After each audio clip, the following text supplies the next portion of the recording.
Greetings and welcome to Meet a CHM Researcher. My name is Cory MacDonald. I am the Engagement Director for the Choroideremia Research Foundation. And with me today, I have Dr. David Gamm from the University of Wisconsin-Madison.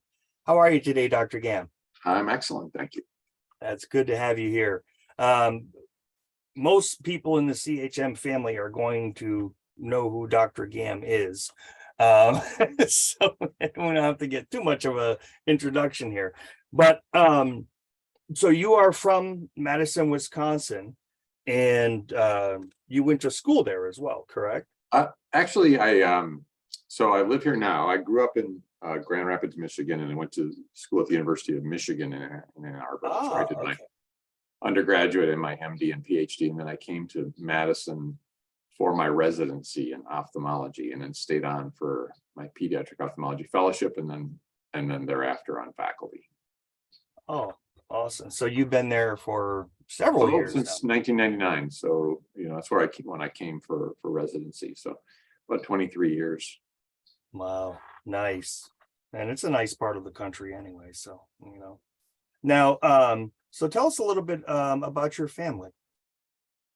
So yeah, well, one of the reasons I came to Madison was while I was in the MD PhD program at Michigan, I got married and we had two little girls there. And so I knew that wherever I was going to go thereafter for additional training, I wanted to be someplace that was, really, really good, but also family friendly, and within a reasonable drive of my family and my wife's family, especially since some of them don't fly.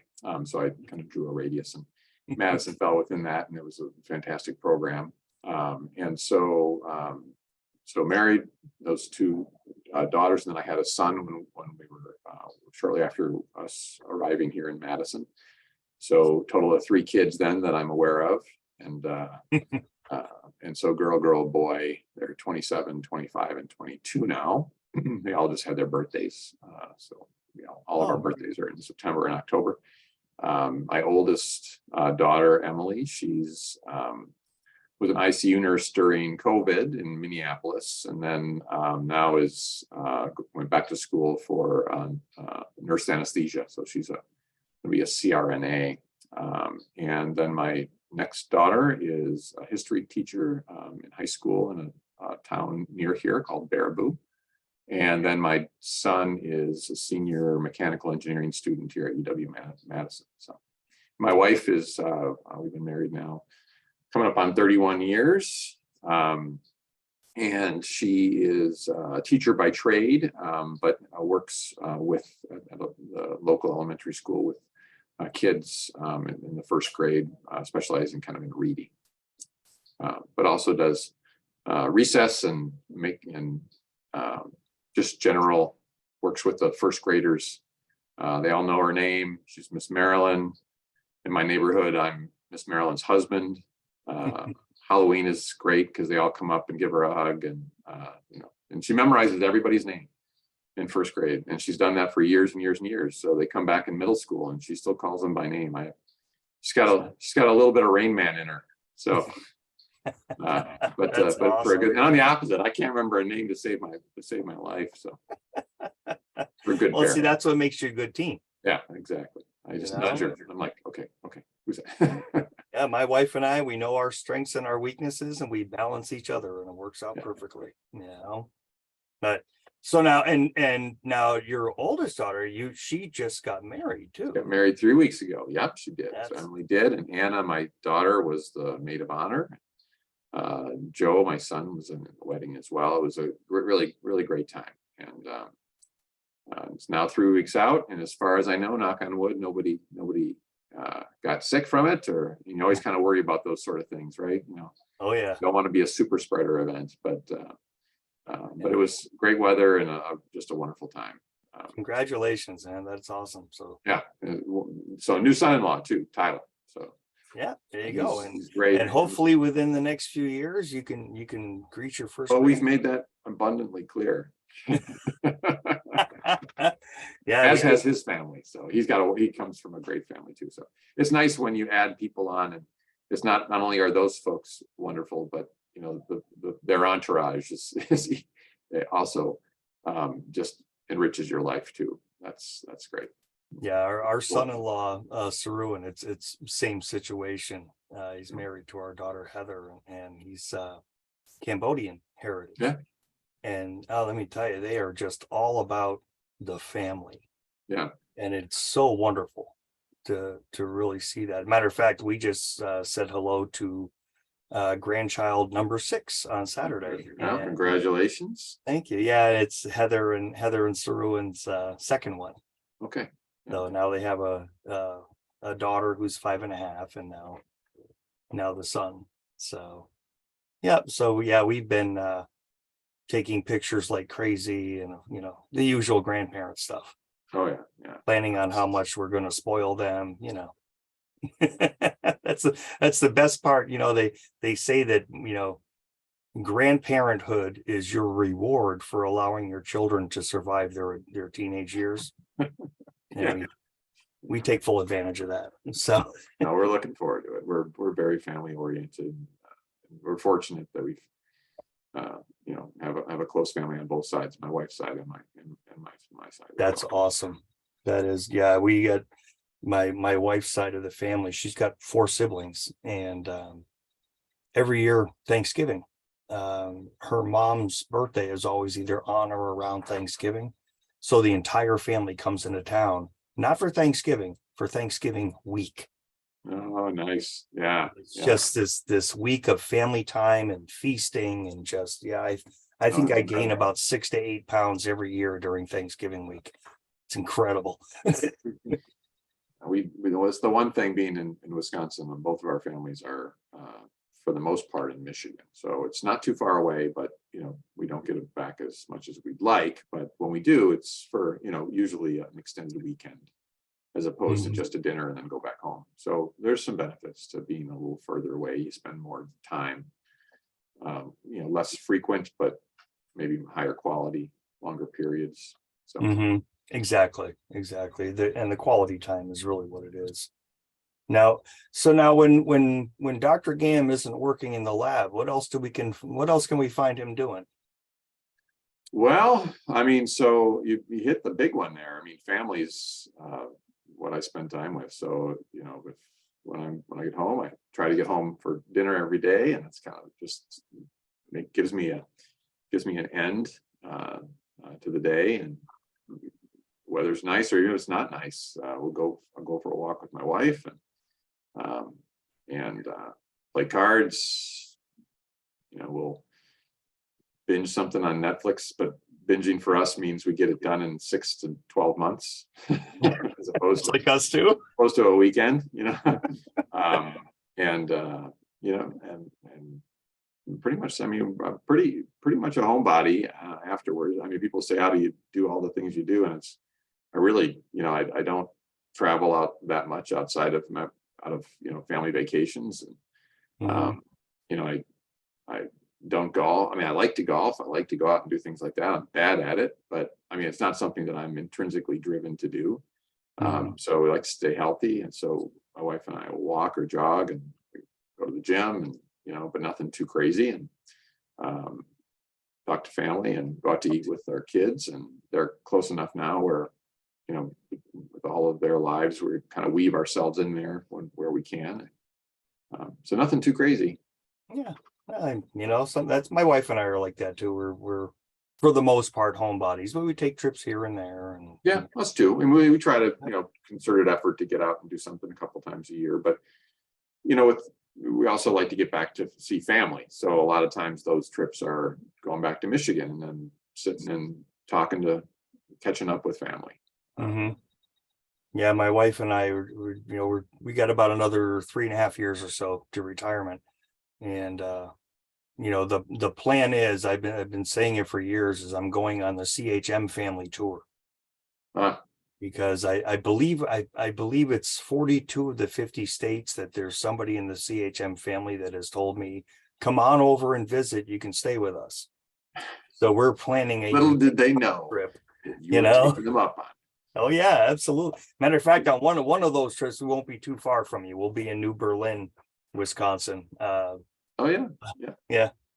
Yep, that's one of our planned trips anyways. So, but anyways, so now when did you first hear about choroideremia? Speaking of Oh, CHM. yeah. Well, no, I knew of choroideremia much before, a long time before that as a, as a resident. I mean, I didn't hear about it as a medical student before I decided to go into ophthalmology, but as a person who was always interested in pediatric ophthalmology, when I was a resident, I had a strong interest in genetics in general. That was so I knew of choroideremia. It's actually, if you look in the basic manuals for ophthalmology residents, choroideremia is listed in there. It's one of the ones you can get tested on. So, what if under inherited retinal degenerative diseases? And so, those questions rarely come up, but if you really want to do well on your boards and your OCAP exams, then you'll know about it, right? But I did not meet anybody with choroideremia until I started my own practice. I didn't bump into anyone with it. I recall as a resident, one of my mentors in pediatric ophthalmology had a patient who it was on the differential, so they weren't sure why this young person was losing vision. They were pretty sure it was an inherited disorder, and it was on the list. And so it was sent for genetic testing. Turned out not to be choroideremia, but that was really kind of the first time I delved into it, because I was looking into all the different possibilities for this particular child's vision loss and our young adults' vision loss, and so learned a lot about inherited disorders at that point, choroideremia being one of them. And then, as in my practice, got to know and have a few people with CHM there, but it really wasn't until I couldn't even tell you what year it was, but I was at an ARVO conference, and Randy Wheelock came up to me. I think I've told the story a lot of times, but Randy Wheelock came up to me and literally, from behind, kind of grabbed the back of my shirt sleeve and tugged on it. And so I turned around and I didn't know who this person was. And but in general, I like to think I'm a generally polite guy. So I was like, I don't know where I was on my way to, but I was on my way to something. I know that because I had to tell him.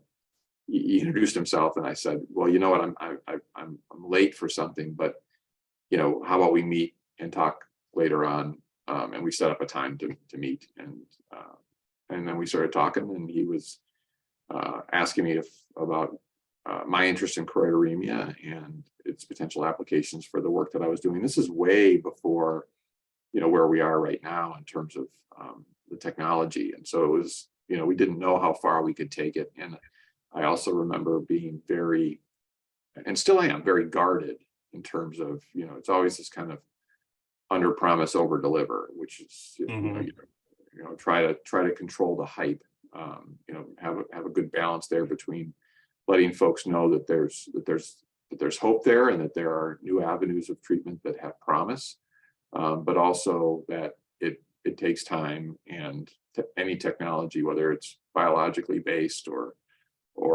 engineering based or whatever, it goes through iterations. You do something, you see what works, what doesn't, you make it a little bit better.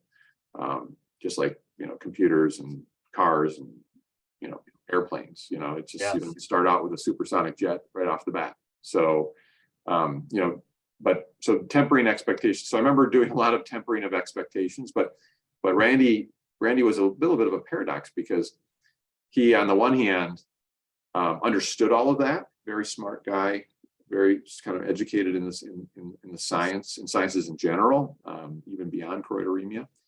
But on the other hand, he had a very high bar. He wanted cures. He wanted not just better. He wanted total improvement. And so that was always this kind of, we had these discussions where we kind of weave back and forth, where I wanted to make sure he understood that there were limitations, that we still had a long way to go. And then he said, that's fine, as long as we totally eradicate this thing. I'm like, okay, but you heard me, right, Randy? You heard me that, Yep, I did. I'm I not, understand, I'm not signing any little sheet of paper there for you. You know, we got, I don't have a crystal ball, and we're working hard. But he goes, yep, I'm happy with everything you're doing, as long as it totally cures choroideremia. Yep. I'm like, okay, but you did hear what I just said, right? So that kind of went back and forth with, so that kind of was an undercurrent for all of our future kind of conversations. Yeah, he was. I remember when I first met him, which was at our 2008 conference in Baltimore, and it was soon after his son. That might have been that might have been right around. I can't remember the exact year, but yeah, I think it was a couple of years later I think it was around 2010. I think when he approached you, shall we say? Okay, all right. Yeah. but I mean, but he was even then. He was and he remained this way forever. Just a man on fire. Yeah. And he he really not satisfied. Had this, and he was going to make sure that his son was not going to go blind. Period. End of story. And if you were trying to block that, well, you were going to be in trouble. He was a bulldog. He really was, and I give him a lot of credit for getting us to the point where we are today. Yeah, and I think he was relentless. Yeah, and there was a method to his madness. So I think I like to think we were good for each other, because I would constantly try to get him to feel accomplished for everything he put into it. Because I mean, it's not often you get 3 clinical trials and all these researchers to come together and coalesce over a rare disorder, and that's remarkable. And so I would always tell him, I'd say, this has not been in vain. Yes, choroideremia is not cured, but look at what you've done. And then he would say, nope, it's not enough. It's not enough. So I hope that I gave him a little bit of respite from that bulldog mentality.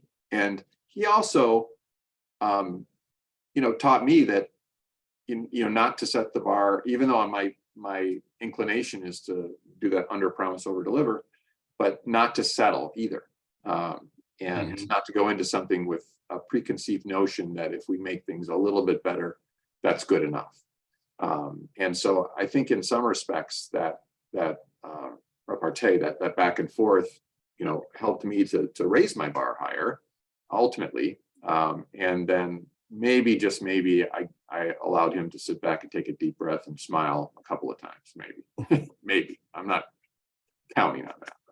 You could get him to smile here and there, but it was usually pretty short-lived, because he was, like I said, he was a man that he had a mission. And that mission was, I'm gonna land on Neptune, and I want to do it next year. I'm gonna do it yesterday. And right. So hey, well, let's just kind of make it out, out of our atmosphere, and then make sure it's safe, and then we'll come back and then we'll regroup. He's like, no, that's not going to get us to Neptune in a year. So we got to, so different approaches, right? Because I tell you, as a foundation, to throw a little pat on our own backs, I think back to 1999 when I hopped on the phone with a CHMer from upstate New York, John Oster, and my cousin, Bobby Jarrett, and decided that we're going to do this. And that's how the CRF got started. And so we formed in 2000. So when you think about it, 22 years, going from no research to where we are today, being this little, this small nonprofit that's still very, we have a very professional stance, but we're not a brick and mortar charity. We're still virtual. The home office of the CRF is still the desk that I'm sitting at in the basement of my house. But honestly, that's the way to go these days. I think that, you put the money where it's needed. The institute that I direct here at UW is the same way. If you've got, let's just say you've got $1 million, do you want to put $800,000 into a building nobody will ever see? And so you could put a picture on your website, or do you want it to go to the researchers who are doing the work? and the equipment they need, so on and so forth. I mean, it's an outdated, you need brick and mortar to some degree, but COVID also taught us that you don't need it as much as you might think you do. But in terms of administrative, obviously we still need facilities to do our research in, so that we invest in as well. But it's really an outdated sense that you have to have four walls and a big sign, things like that. And so we've long since gone away from that particular pursuit. So I think that's the right way to go. And also you can, I mean, I know a lot of inherited disorders that are more prevalent than choroideremia, and nobody is talking about potential, trials or things in those disorders, because they don't have the type of organization that you have at CRF, because that is absolutely critical when you're looking at the landscape. And if you have a hammer, and that hammer could perhaps drive in 50 different types of nails, and you're a company or you're a researcher, you're going to do what is the easiest, right? So if you go into it and you don't have a vested interest, so you don't have a family member or some other thing to rely on, then you're going to say, well, I could do X, Y, or Z. Which one's the most prevalent? Which one has a model? Which one has an organization where if I'm so fortunate as to get to a clinical trial, I have access to patients who may very well want to enroll in that trial, which is one of the things that kill trials, is a lack of enrollment. So having those things all kind of wrapped up with a bow on top just makes your nail shinier and with a bigger head. So you're like, okay, I'll do that one, and that's worked, and it's worked through that organization, through the ease with which it is to work with CRF. That's also important too, because there are organizations where they're not easy to work with. I mean, so, perhaps from a legal standpoint, from an IP standpoint, from a general personality, it's just kind of antagonistic.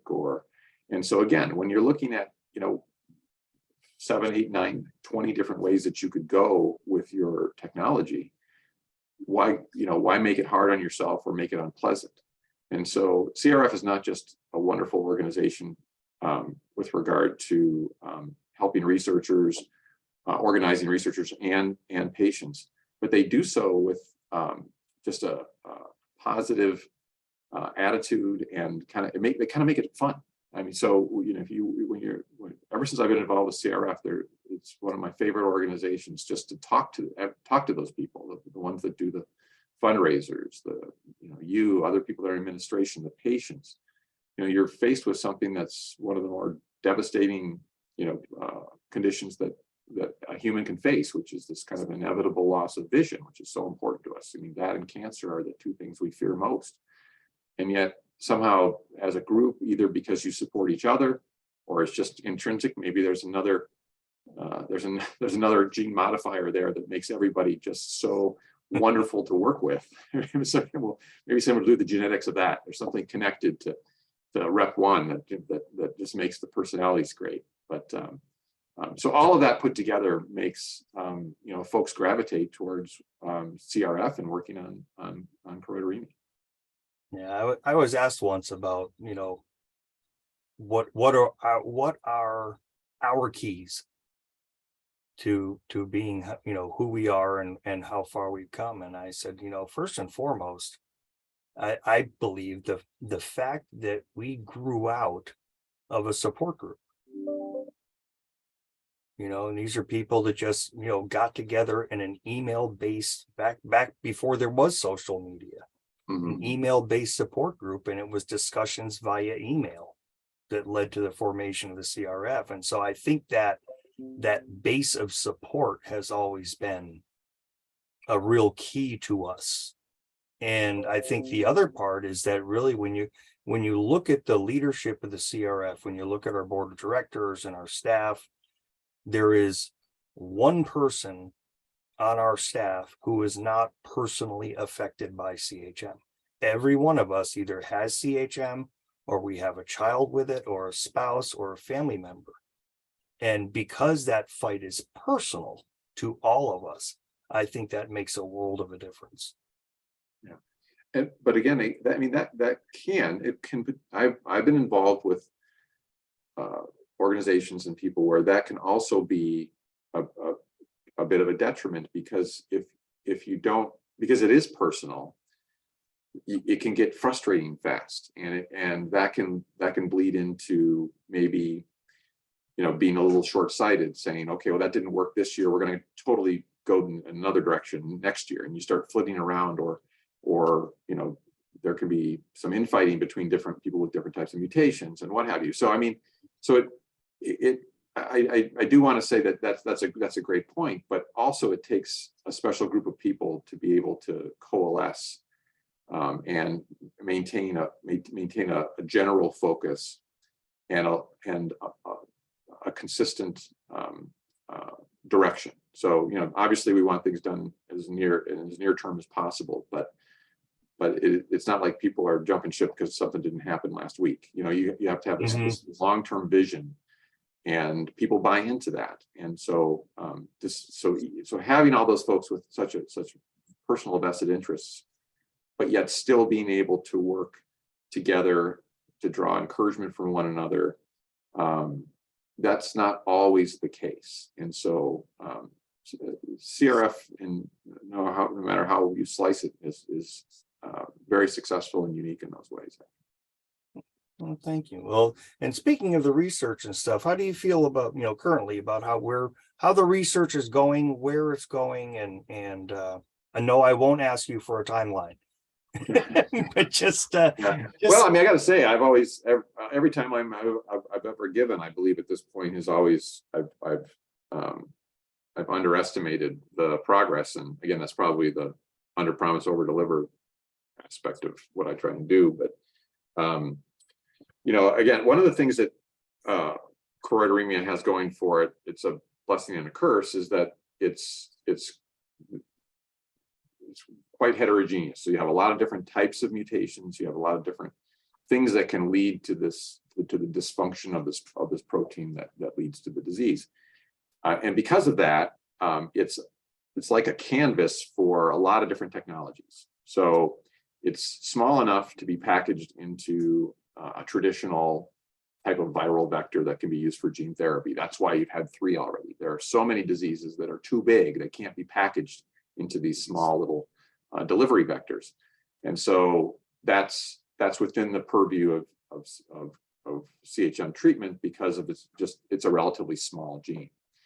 There are nonsense mutations, and so there are specific technologies developed and being developed to address nonsense mutations of any type. So whether it's choroideremia or another disease, doesn't matter.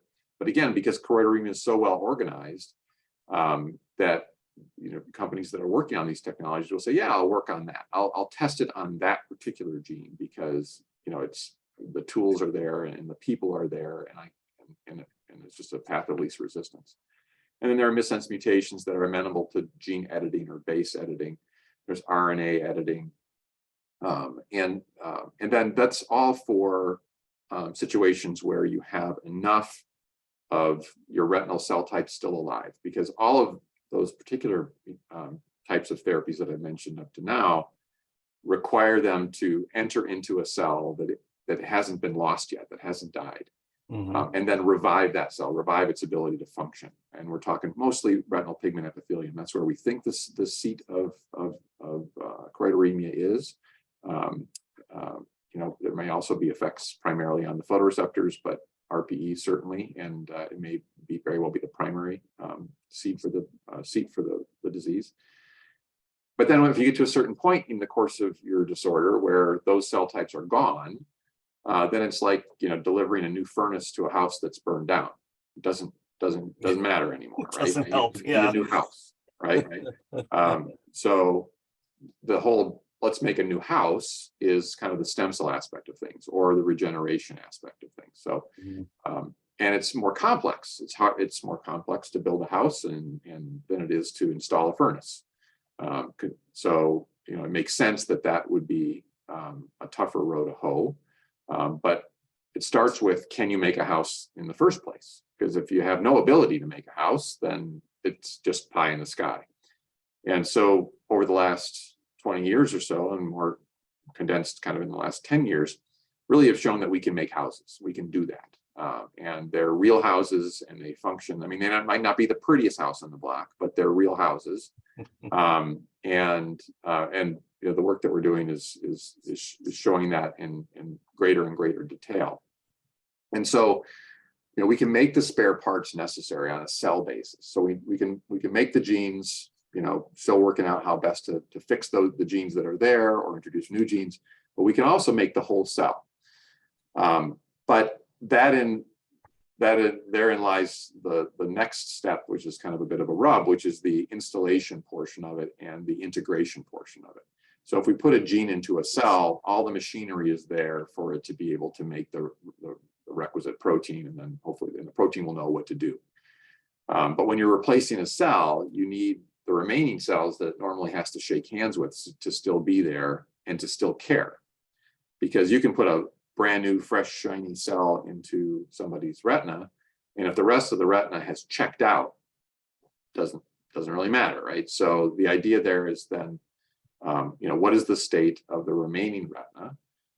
Is there a capacity for those brand new, fresh out of the wrapper cells to feel at home and to make those connections that they need to function? We know they can function, but can they plug themselves into the remaining circuit that's there? And because there are some individuals who may need more than just one cell or two cell types. They may need the whole retina replaced. And at one level, if you affect the cell types that provide the connections between the retina and the brain, which are the ganglion cells that make up the optic nerve, that just really elevates the difficulty level, because now you're trying to replace cells that don't have to just make short range connections over the course of microns, but actually have to reach back into the brain and find their targets into the brain. So thankfully with choroideremia, those connections, those long range connections back to the brain, seem to stay intact. And so that means that there's hope to be able to build back the more proximal architecture of the retina. And then, devising better mousetraps to make that more efficient and to generate better results. And that we're now on the precipice of testing in patients. So not just replacement of RPE cells derived from human stem cells, but also photoreceptors. And so that's exciting. It is. I will do my, temper expectations. Yep. The first, kind of the Wright brothers thing, right? Yep. Let's just get off that sand dune and not break our legs. As an older CHMer who was diagnosed in 1968 at the age of 4, and growing up all through those years up until really relatively recently, no research, no cure, no treatment, no hope. Yeah, go home. Okay. I don't even need to come to see me anymore, because I got nothing to offer you. And so now we're at a point where, yes, it's not going to be tomorrow, and we understand that. But for someone like myself and many of us who are, have been around for a while, just knowing that this is on the way and that it's no longer a question of if, but a question of when, is a huge, huge difference. Yeah. And that choroideremia is in that target circle, right? So it's,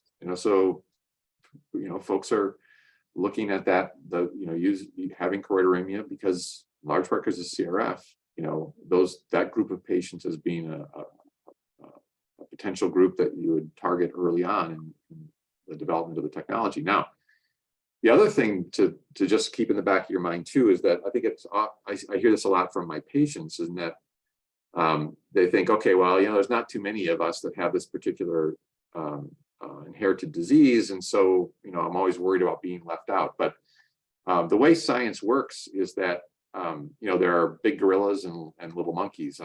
Big gorillas being like maybe in inherited diseases like Stargardt, Usher, that sort of thing, or even macular degeneration. That's a ginormous elephant, right? Just mixed my animal metaphors, but but that's ginormous, right? But if you deconstruct it, macular degeneration is a disease where you lose RPE cells and then you secondarily lose photoreceptor cells. And when they're gone, you need to replace them. So it's not a far cry at all from what we would need to do in a patient with choroideremia who's lost RPE cells and photoreceptors. Oh, and by the way, there's still a question of how well the vascular layer is working beneath that. Mm-hmm. So advances in cell therapy for macular degeneration are just a short hop away from advances in choroideremia. So, I tell folks that, all of those efforts help with regard to, choroideremia specifically, or other types of disorders, because generally these treatments are agnostic towards how you lost the cell. Because once it's gone, whether the gene, whatever caused the problem, it's gone, and the new cell that comes in is going to have a normal copy of that. So whether it was the CHM gene, or whether it was an acquired disorder or an injury, we have a large program working with the Department of Defense for soldiers who have had injuries to their eyes that lose RPE cells and photoreceptors and go blind from that. And so all of those efforts advance the overall technology and are directly relevant to patients with choroideremia. So it's not just what are you doing for choroideremia when it comes to cell-based therapies. It's what is going on for the outer retina in general across the whole landscape of the science. And there's an awful lot going on. So you're not alone, and you have a seat at the table, and it's a pretty big table. That's cool. Well, listen, I know you have another meeting coming up. So I do. I'm tempted to send a quick email and try and buy another 5-10 minutes, but that's okay. I mean, I was going to add, one last quick question, then we can wrap up. What advice would you give to CHM patients? Oh, so don't, and I think CRF does a good job of this. Don't neglect available technology today.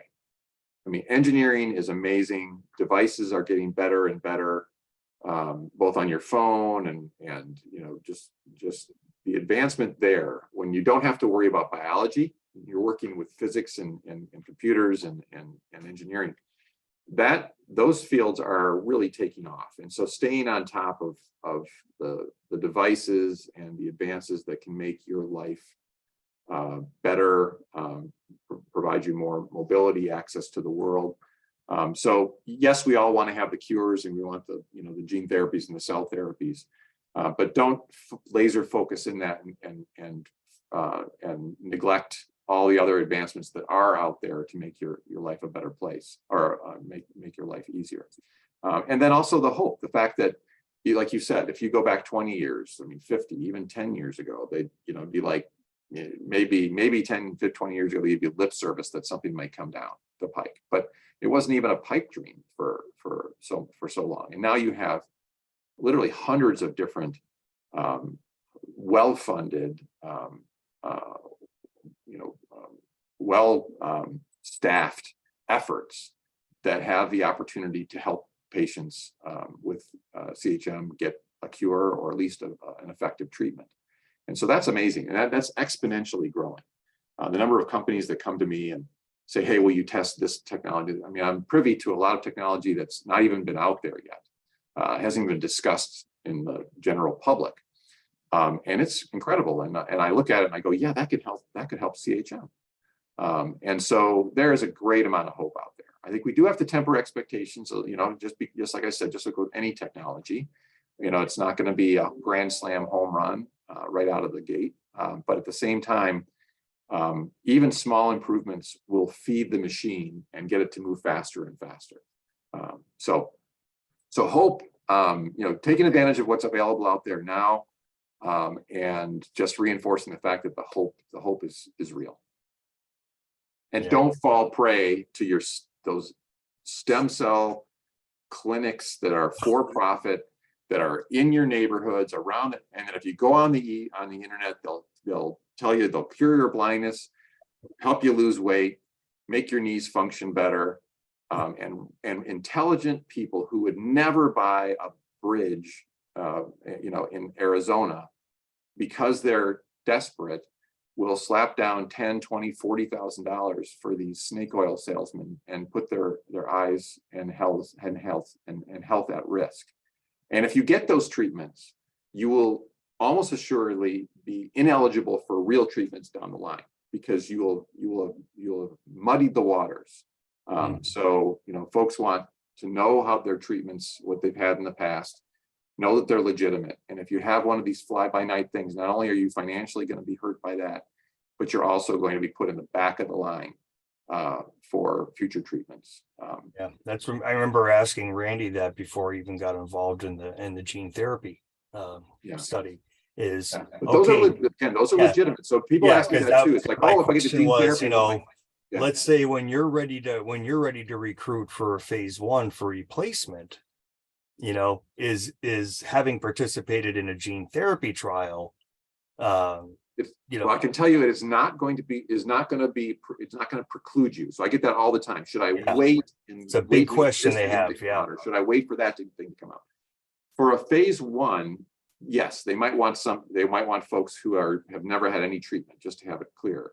But when you go into phase 2 and phase 3, especially when you have a rarer disorder where you're going to have people that have had other treatments, it will be a possibility. So, waiting for that thing that's around the corner is not always the right thing to do either. So, or just treat my other eye that didn't get treated. God gives you 2.